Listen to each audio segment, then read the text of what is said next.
لدينا 3.5 أكواب من أرز البسمتي. بعد غسلها عدة مرات نصفيها جيداً ونغطيها بالماء المغلي لمدة 20 دقيقة.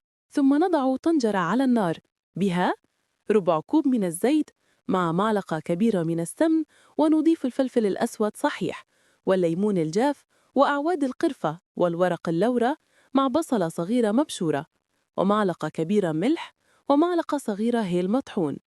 ثم نصفي الأرز ونضيفه مع الماء ويترك على نار عالية لمدة 5 دقائق، ثم نخفض النار ويترك 5 دقائق أخرى، ونضيف إليه صبغة الزعفران ونغطي القدر ونتركه 15 دقيقة على نار هادئة حتى ينضج، ثم نبخره بالفحم والسمن حتى يعطينا رائحة الشواء.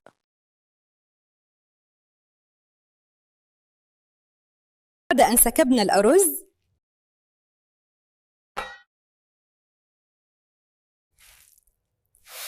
نضع فخذ الخروف على الأرز ونضيف اللوز المحمص والزبيب ونقدمه بالصحة والعافية.